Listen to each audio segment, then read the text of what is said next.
Welcome back to my YouTube channel. My name is Luke from Astro Awakening, and I'm coming to you from the Gold Coast, Australia. And I'm your cosmic guide along this little journey of our time together here.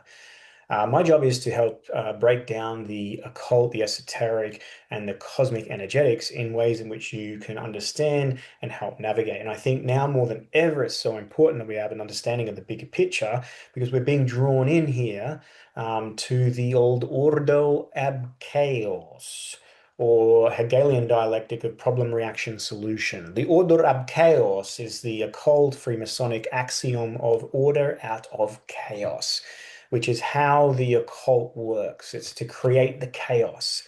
It's to create destruction. It's the Tower card, right? The false reality coming down and being destroyed so they can rebuild out of what is destroyed. The order comes from the chaos.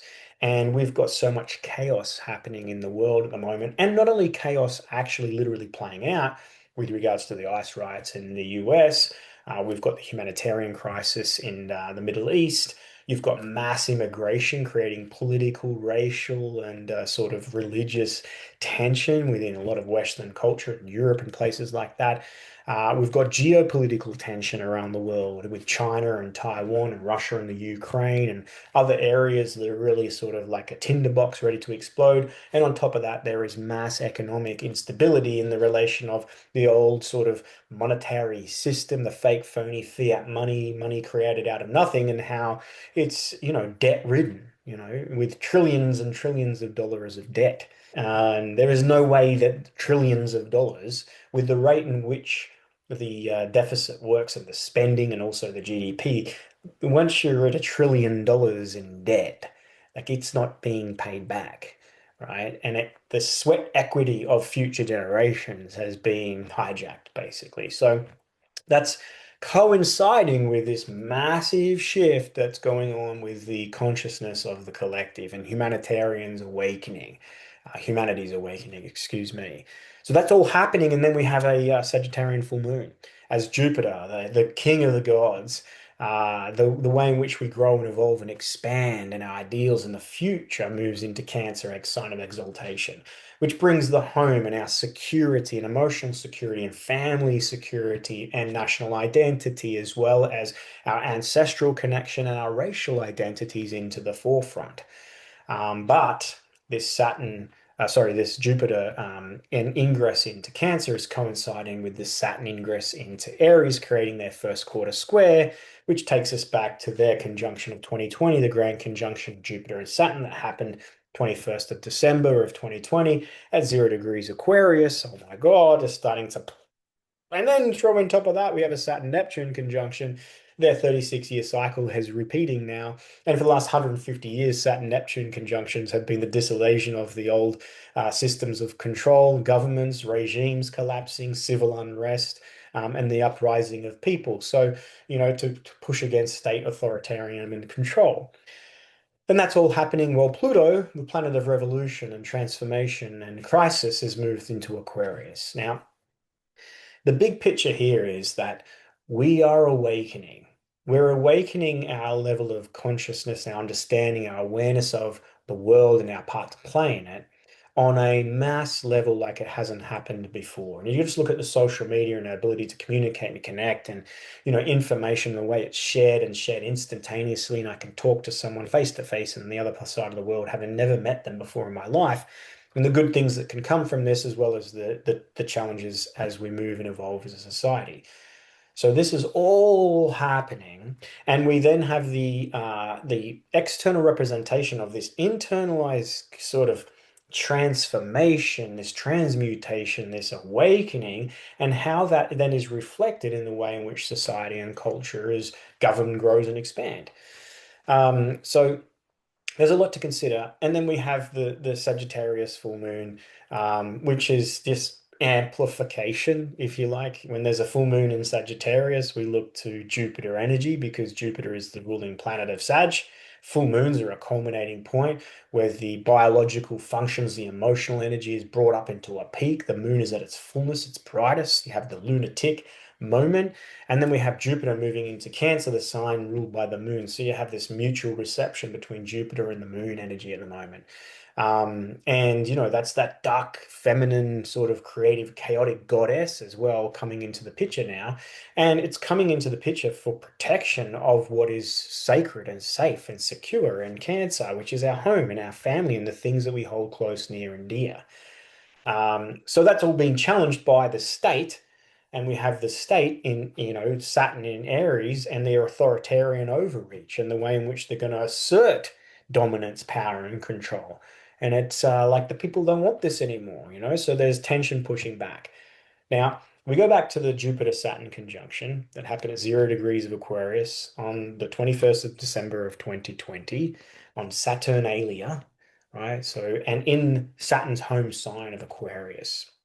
So we've got this very significant shift within the Jupiter-Saturn cycle that brings us into this new 200, 250-year phase, this air phase, as Pluto returns to Aquarius for the first time in 250 years. Now, this is coming as we're transitioning towards the end of the age of Pisces, and I've covered this in previous videos in relation to, are we in the age of Aquarius? Are we about to emerge into it? When does the age of Aquarius happen? There's a lot of conjecture. There's not a lot of consensus when it comes to astrologers and how they perceive it and look at it. And I say that my take on it is the age of Aquarius. We're not waiting for the age of Aquarius. The age of Aquarius is waiting for us. And that age, we will integrate and initiate that age individually as we awaken our consciousness. And that's how we navigate what's going on in the world.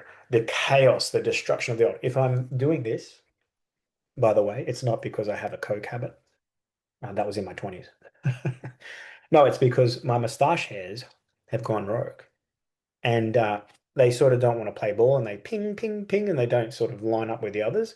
But when they ping like that close to my nostril, they sort of sit. And as my lips move as I talk, they go bing, bing, bing, bing, bing, bing, bing, bing, bing in my nose. So it's time for a bit of a trim. But how do I know that? Because it fucking drives me crazy. Side note, those with mustaches will know. Um, so we go back to the massive grand conjunction of Jupiter and Saturn. Grand conjunction, is it good, sometimes bad. Grand conjunction. That's the little takeout from the Dark Crystal movie. Fantastic little side bit there. And what we are moving through at the moment is the first quarter square in this grand conjunction cycle. So Jupiter and Saturn cycle goes about 20 years. The one before 2020 was in 2000, 2001. And we all know what that coincided with at 2001, September. Okay. So we're at the first quarter square, which is halfway to the halfway point on their cycle. The halfway point of their cycle, which will be about a 10-year marker point from 2020, so 2030, is like the full moon moment, right? So we're a quarter of the way through the entire cycle, but halfway towards the full moon. And whenever there is a square, which is represented by Jupiter in Cancer, Saturn in Aries, we have tension, which creates a crisis point. There is a challenge or an obstacle that must be overcome, and the way in which to do that is to make a change. So this need for change is underlying tension through the collective. Yeah. When tension is because this expansiveness of Jupiter now in Cancer, when we're driven by our need for security and home and family and identity, ancestry, and this sort of, we're not coming to this moment in just this, our human sort of point of view from this. We're carrying the memory of our soul through the lineage of our ancestry, which is creating this sort of coming back to what matters most. And it's those close, near, and dear to us, our loved ones, our family, are the ones we care for, love, and nurture. Jupiter in Cancer. But it's running into this square of Saturn in Aries, which is the state and its authoritarian control and the way it wants to assert its power or its dominance, right? And this tension is now creating this sort of moment of like, what the hell is chaos, right? This manufactured chaos in a way. Into the mix, we throw Neptune. Okay. And Neptune, we deal with mass media manipulation. So it's almost like the Saturn Jupiter square creates the tension, And then the Neptune is like the agent provocateur, right? Media manipulation. Let's show up a story. Let's present it in a way. Let's make a movie out of this, and let's really create a lot of uncertainty and in disillusionment and like war and chaos energy, really. So, because that is being triggered, there is the response that they want from this. There is a particular response. They want the civil unrest. They want the uprising. They want you to go down and trash the police, the city, each other. They want this civil sort of, why? Because it's going to lead towards the solution. And that solution, coming off the back of this Aquarian age we're moving into, which is the digitization, the totalitarian control grid, the digital ID system. That's where what they're wanting to move us. Okay. And they're going to try. They're going to try. So this moment we're in at the moment creates an opportunity for them to elicit, like to, ignite that tension to create the response, the uprising, the rioting, the unrest, the protests, all of that, to get to the response. Well, look, we're going to come in as the savior now, and we're going to come in and we're going to do all these things, which is going to be fed straight into their pre-organized, planned, system or whatever it is that they're trying to bring to light. Part of the Great Reset. So, what I would suggest is that you're aware of that and you're mindful of the way in which you are responding, and especially Jupiter in Cancer, a full moon tomorrow.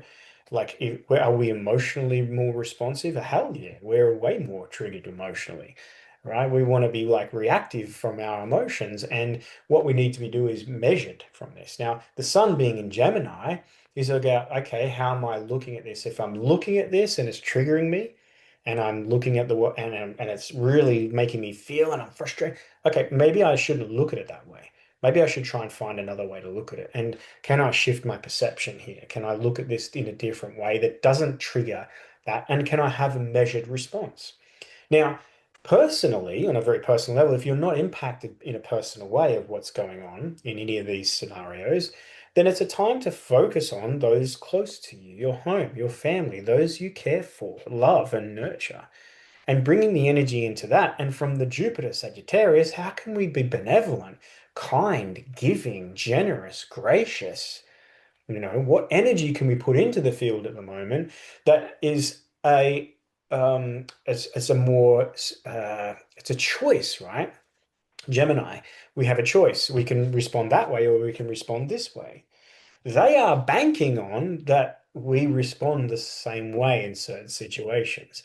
And they know what time it is when we look at the cosmic clock. They're looking at the same cosmic clock we are. So they know that there's a potential for this. What I'm suggesting is that we now, as we awaken our consciousness and we start to see through the veil and the illusion and the propaganda and the way in which this system works in the media and how it's triggered and amplified and, I guess, stimulated. Well, we have a choice. You have a choice. And what the way in which they want us to respond is going to feed into their solution. So, how about, is there a peaceful revolution that can take place here? Is there a peaceful way in which we can non-consent and choose a different way? Can we pull our energy out of that, our attention, our focus, our awareness, our emotional reaction? Can we pull it out of that? Can you imagine that energy on a collective level, right? That intensity and that tension and energy. Can you imagine if that was harnessed and transmuted for something good and positive, for kindness, for generosity, for giving to those of love and care? And what about showing the stranger the same love you would to your loved ones? Can you do that? And this is the way forward from an awakened perspective, from an awakened mindset, right? It's not to just feed into it. It's not to be, oh my God, it's all going to shit. And why is the world is, and look what they're doing. And we know their game now. right? We've seen that. 2001, September 11th, all the propaganda, everything that's happened since then, all of their false flags, all of their psyops, all the media manipulation, all of the system, the government, all of that. Now they're getting very clever because they have this advanced AI tech, right? So we also have AI to a degree. Okay, so maybe it's a conscious way in which to use AI to sort of help you understand if you don't, why is this happening and what's the response and how can we respond differently? So it can be used consciously for the betterment of your own sort of pathway to navigate through this. It's just an idea. I'm not suggesting that's what you do. What I'm saying on a bigger picture is like we have that loosh, right? That loosh energy. And they're harvesting your loosh and they're directing it for the destruction of the system to create the chaos and the reaction so they can just bring through, like the savior that they've always played, the new, right? But it's the new in the sense it's just the old rebranded, it's the reset. And when you reset something, it's not an upgrade. It's a reset back to how it was when you got it, right? Like anything that you have that you want to reset, it's just to take it back to its original. And that's what they're going to do here. Now, there might be a techno uh, advanced system that allows them to do this at just at another level, and there are going to be many casualties to this. Maybe even like this splitting of society and culture, where some are just trapped in cyborg, disconnected, soulless beings walking around, awake but dead, living dead, zombified, and versus those that are choosing community and sovereignty and awakening and conscious living. And we might find that. But I digress. What I'm suggesting for you through this passage of time is to just look at the big picture at the moment and choose the way in which you're channeling that emotional energy, and if it's reactive or if it's transmuted into positive action for you and you're aware of how you are and don't feed into the beast, right? So if we extracted or pulled back our energy, our focus, our attention, our awareness, that system, because it has no sovereignty, no soul behind it, it's a dead entity, right? So it has to harvest our awareness, our energy for its program, propaganda system, right? So we need to pull that back and be very mindful of that. Jupiter ruling the full moon tomorrow. This is a big moment of realization, right? This is a conscious realization moment. And that needs to come through now as we have the Saturn Neptune conjunction that's getting closer. It doesn't perfect until February next year, but we're getting this preview of this. So we're in this heightened, volatile, tense moment. It's an inflection point or a turning point, a pivot. And there is the energy of potential change at the moment. On a personal level, what needs to be happening is spiritual integration into action into your life, right? Spiritual integration into action into your life, making changes, doing things. What am I doing with my awareness? How am I living my own part? Because the outer world is a reflection of your inner world. If you want that to change, you have to become that here. So, how do you integrate integrity to your own spiritual awareness? The guru, Jupiter, the expanded consciousness, and the Saturn, the master, and the disciplined approach. And we put that Saturn into Aries, and it's like, right, what is the individual action that I'm doing? What's my part to play in this in my life? What am I doing? How am I integrating? How am I living with integrity and alignment to my spiritual understanding? And this is a moment to sort of say maybe there was some desire for this and some ideals around this, and you wanted to and it just hasn't happened, right? Well, now the energetics allow there's change now. This is the point of change. Now, the other thing about the full moon that's happening tomorrow is it's square the nodes, okay?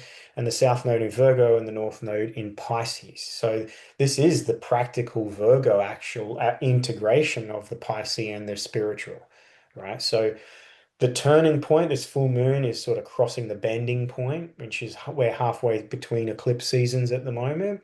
So it is a bit of a cosmic shift, a karmic shift to sort of come back to the Virgo side of things, it's those little things. It's the routine. It's what you do. It's that disciplined approach. Then to be able to have the ability to let go and have faith and trust in self and your spiritual unification and connection.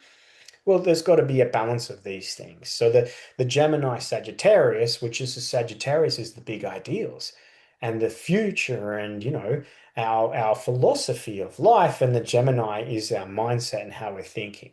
So we've got to shift our thinking, and when it comes to the outer world, we've got to shift and change our perception. So that might challenge our belief system, or it might reintegrate our personal philosophy, which we can then change a karmic pattern and say, right, fuck that, what's going on out there?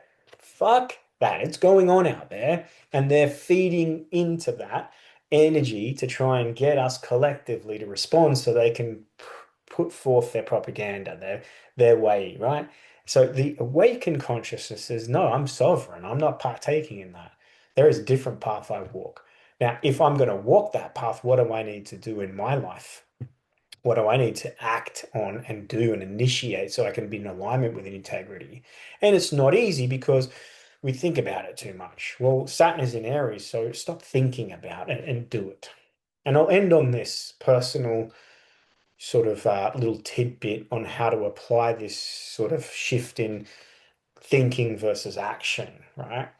At the moment in Australia, it's June, so it's our winter.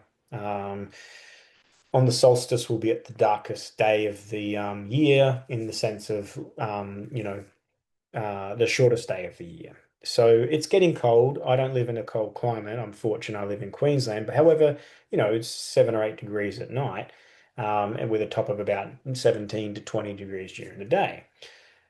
And it's dark in the morning and it's cold in the morning. And I don't want to get up and do my meditation practice. I'm tired and I'm cold and I just want to laze in bed and I just cuddle my fiance, and that's what I want to do. But a part of me knows the benefit I'm going to get from my spiritual practice, my meditation, my, breathing exercises and my visualization and my check-in. A part of me knows a commitment to that. Like that's for me. And it's not about what I get from it on a day-to-day basis. It's the cumulative effect of this. But because of where we're at, if I allow my mind to make my decision, I stay in bed. If I act without thinking, I get up and I do it. And that's the thing here.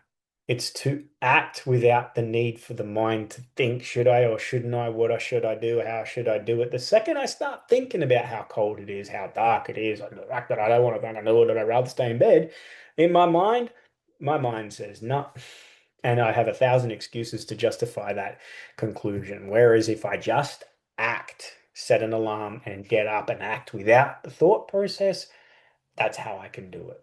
So maybe you can take that little idea and integrate that into your own life now as we go to this full moon. And there is an opportunity to reveal and become realized in something and a bit of a shift. And there's a release that comes along with that.